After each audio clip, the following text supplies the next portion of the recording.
Hello and welcome, it's Chris from Christopher Holt Training, and welcome to this tutorial where we're going to talk about posture and we're going to talk about a fix for it.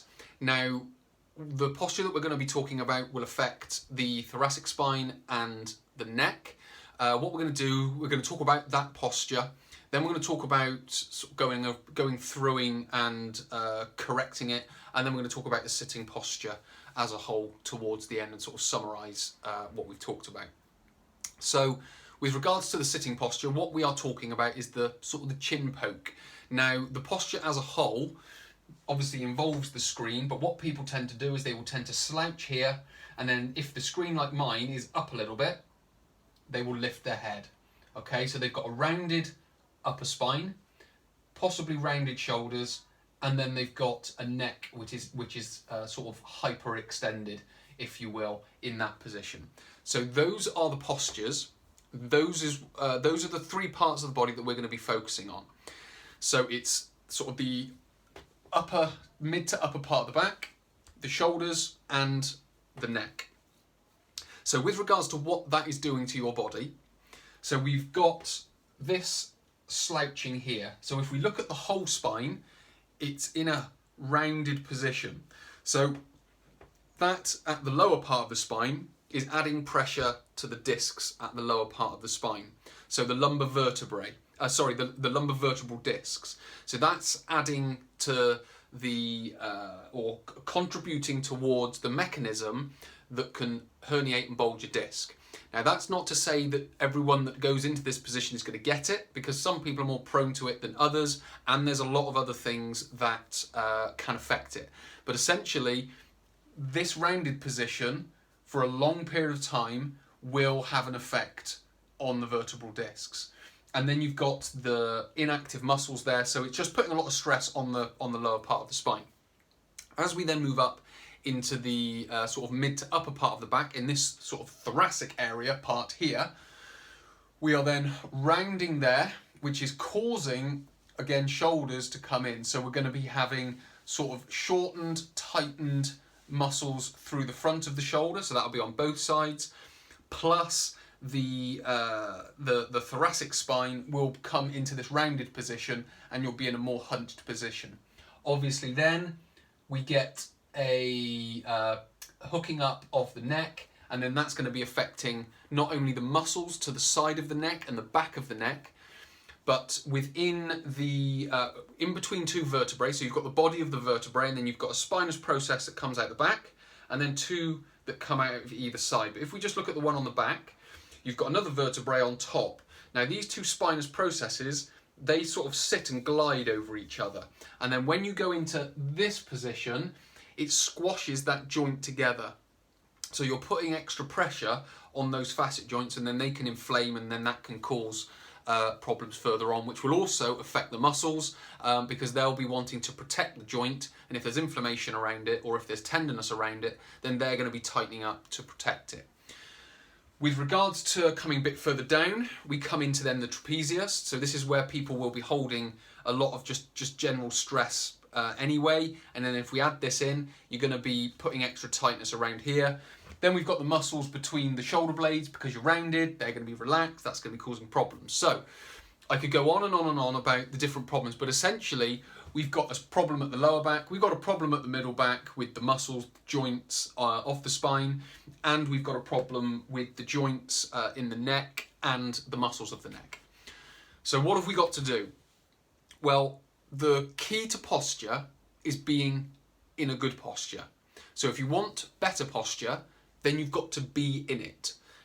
Because as I say to everyone that I meet and talk about posture with, and in as many tutorials as I can, your body learns bad posture, and therefore it can learn good posture. So what we've got to do is we've got to give it the tools that it needs and the environment to be able to learn that new posture. So what happens is essentially when we stretch, so we open out the joints, that allows us to be in the posture. As we then spend more and more time there, our body starts to learn that posture, and then it ingrains it, and then it will just sort of tend to happen more naturally. So that, in a sense, is a very simple way of understanding better posture. So some of the things we've got to do. Now, if we are finding that we are in this position and we are struggling to, get up and out, what we need to be able to do is create the space to be able to get into those positions. So that's being in the position. If we can't get there, we've got to create being able to get there. This is where the stretching comes in. So a very easy stretch to extend the thoracic spine is very simple. Just place both hands over each other, straighten your arms and just take them over your head. Now what might start to happen is you might start to arch at the belly, but we want to just pull that back in and just pull the arms up over the head, and that's going to be assisting in the thoracic spine coming up. Pulling the shoulders back and just letting the arms go either side of the head and sort of getting them back to where your ears might be, but again try to avoid poking forward like so. So we just come up and hold that position. So we're decompressing the spine and we're getting a little bit of thoracic extension into there as well. Plus, being in that position, the head will naturally come up and you'll be relieving pressure on the cervical vertebrae, so the vertebrae of the neck. So that's stretch number one. Stretch number two, again, is for the shoulders, to pull those back. So we just take the palm of our hands, we place it on our lower back, and again, we sit up straight, we pull the shoulder blades together, shoulders back, and what you'll find is that will start to stretch across the chest and across the chest. So those are, that's stretch number two. Stretch number three is very simple. You can sort of hold onto the chair down here with this hand, so you just hold onto the chair, and then you take this hand, place it on side of the head, and pull to the side. Now the key to this one is before you pull to the side, you sort of draw the chin back, and then you go to the side. And what you should find is it starts to stretch a little bit more down the side of the neck, and that's what you're looking for. So it's not just pulling to the side of the neck, it's draw the chin back and then go to the side. And then that will loosen off the neck. So once we've done that, those are sort of three nice easy stretches to get started with. Over the head, hands on the back, and then neck to one side, neck to the other side. So those are the three stretches. Once you've done those three stretches, it's then doing the sort of the practice and ingraining of that the better posture, which is essentially use what you've just created. What we know about stretches is that it can last for about 20 minutes, the effects of it. So you'll have greater sort of range of movement and greater ability to be up in this position for 20 minutes. What will then start to happen, it will start to go back down into its, not necessarily its original place, but the longer you spend in that position, then it will start to go back into that position. And the muscles will do the same, the joints will do the same, and it will have the same effect on the muscles, joints, and the vertebral discs as well.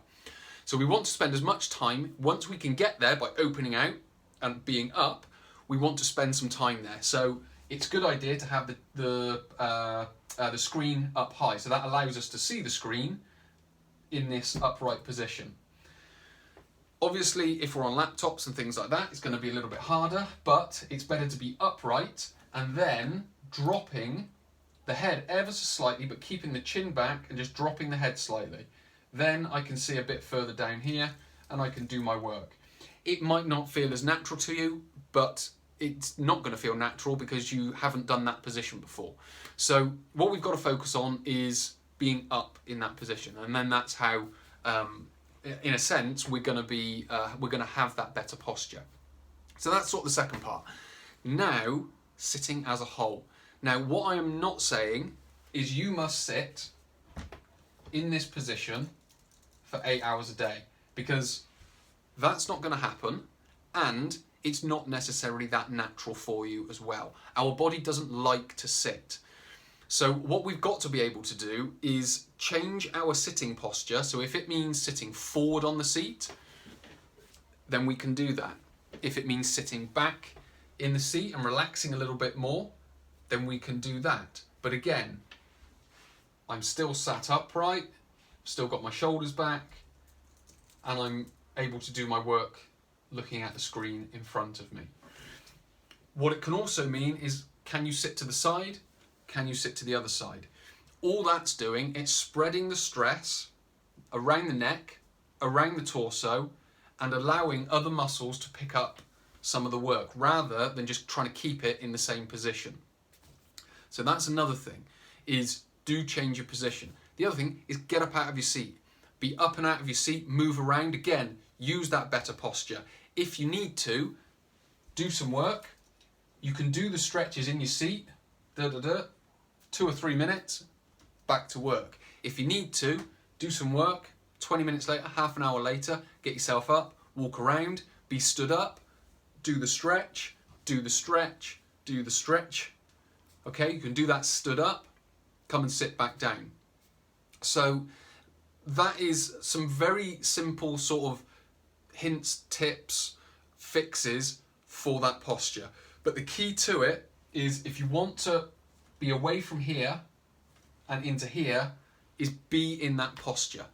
That's what's going to help you overcome that posture and, you know, be in a better posture and relieve the stress on the joints of the neck, the upper back and the lower back. So many thanks for watching. Hopefully that gives you a little bit of insight and a little bit of greater understanding about that sort of chin poking posture and different ways of getting out of it and staying out of it for as long as is possible. So many thanks for watching. My name is Chris from Christopher Holt Training. I'll speak to you in another tutorial.